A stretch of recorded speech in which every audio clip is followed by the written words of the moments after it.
പൊന്നാനി നഗരസഭാ കാര്യാലയം CPMന്റെ പാർട്ടി ഓഫീസായി മാറിയെന്നാരോപിച്ച് മുസ്ലിം youth league പ്രവർത്തകർ നഗരസഭാ സെക്രട്ടറിയെ ഘരാവ് ചെയ്തു. നമ്മുടെ നാട്ടിലെ PMAയിൽ ഏതാണ്ട് 500 പേർക്ക് ആനുകൂല്യം നഷ്ടപ്പെടാൻ പോവുകയാണ്.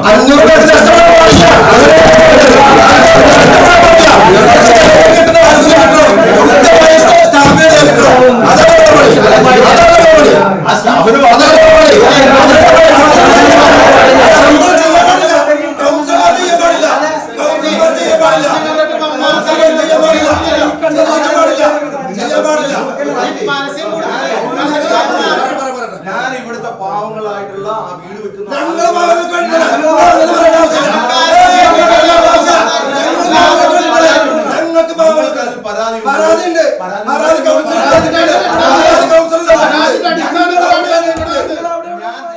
കഴിഞ്ഞ ഭരണസമിതിയുടെ കാലത്തെ അനധികൃത നിയമനം റദ്ദ് ചെയ്ത കോടതി ഉത്തരവുണ്ടായിട്ടും ഇത് നടപ്പിലാക്കാതെ നിലവിൽ കോടതി പരാമർശിച്ച താൽക്കാലിക ജീവനക്കാർ നിരുപാധികം തുടരുകയാണെന്നും നിലവിൽ താൽക്കാലിക ജീവനക്കാരായി എംപ്ലോയ്മെന്റ് വഴി നിയമിച്ചവരുടെ കാലാവധി പൂർത്തീകരിച്ചിട്ടും നിലവിൽ തുടരാൻ അനുവദിക്കുന്നത് സെക്രട്ടറി കണ്ണടച്ച് ഇരുട്ടാക്കുകയാണെന്നും PMAY പദ്ധതി പ്രകാരം ജിയോടാക് പ്രവർത്തികൾ ഉദ്യോഗാർത്ഥികളെ ഒഴിവാക്കി കൗൺസിലർമാരെ അനൌദ്യോഗികമായി ചുമതല നൽകിയത് രാഷ്ട്രീയ പ്രേരിതവും സ്വജനപക്ഷപാതവും അഴിമതിയുമാണെന്നും യൂത്ത് ലീഗ് നേതാക്കൾ കുറ്റപ്പെടുത്തി.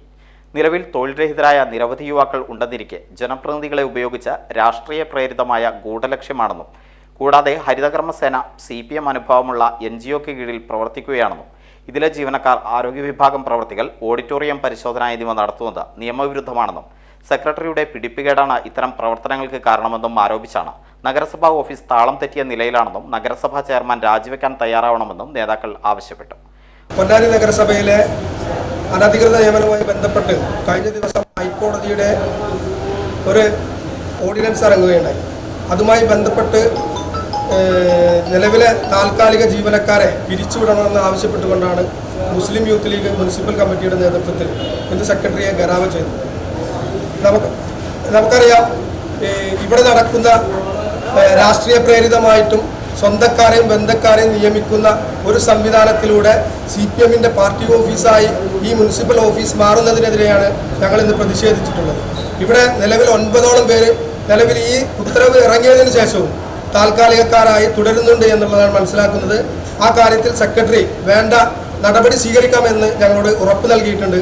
മറ്റൊരു കാര്യം പ്രധാനപ്പെട്ട് പറയാനുള്ളത്, പൊന്നാനിയിലെ PMAY പദ്ധതി പ്രകാരം ഏകദേശം 500ഓളം കുടുംബങ്ങളുടെ ജിയോടാഗ് സംവിധാനം അനിശ്ചിതത്തിലായ രീതിയിലാണ് സെക്രട്ടറിയുടെ ഭാഗത്ത് സംസാരം ഉണ്ടായിട്ടുള്ളത്.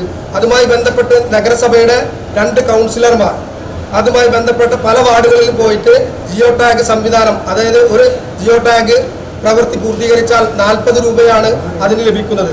അതിന് ഉദ്യോഗാർത്ഥികളെ വെക്കാൻ സെക്രട്ടറിയോട് ഞങ്ങൾ ആവശ്യപ്പെട്ടപ്പോൾ സെക്രട്ടറി പറഞ്ഞത് ഉദ്യോഗാർത്ഥികൾ കിട്ടാനില്ല എന്നാണ്.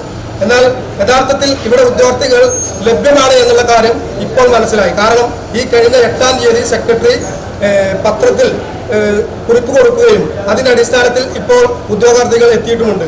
അവർക്ക് ആവശ്യമായ ട്രെയിനിങ് ഉടനെ തന്നെ നൽകുമെന്നാണ് പറയുന്നത്. നേരത്തെ കൗൺസിലർമാർ ചെയ്ത പ്രവൃത്തിയിൽ അവർക്ക് യാതൊരു തരത്തിലുള്ള പരിശീലനവും നൽകിയിട്ടില്ല എന്നാണ് മനസ്സിലാക്കുന്നത്. മാത്രമല്ല, തികച്ചും രാഷ്ട്രീയ പ്രേരിതമായും അഴിമതിയും മറ്റു കാര്യങ്ങൾ ചെയ്യുന്നതിന് വേണ്ടിയുള്ള ഒരു പ്രവർത്തനമായിട്ടാണ് ഞങ്ങളത് കാണുന്നത്. ഇതിനെതിരെയുള്ള ശക്തമായ പ്രതിഷേധമാണ് ഞങ്ങൾ രേഖപ്പെടുത്തിയിട്ടുള്ളത്. മുസ്ലിം യൂത്ത് ലീഗ് നേതാക്കളായ N ഫസ്ലുർ റഹ്മാൻ, ഇല്യാസ് മൂസ, A റൌഫ്, സക്കീർ പാലക്കൽ, റാഷിദ് നാലകത്ത്, പാത്തിഷ, സാദിഖ്, അഷ്റഫ്, ഹസൻ ബാവ, റാസിഖ്, ബദറുദ്ദീൻ, സുബൈർ, ബദറു എന്നിവർ നേതൃത്വം നൽകി. ആചാരങ്ങളും ആഘോഷങ്ങളും പലപ്പോഴും പലതാണ്. അതുപോലെ തന്നെയാണ് നമ്മൾ അണിയുന്ന ആഭരണങ്ങൾ.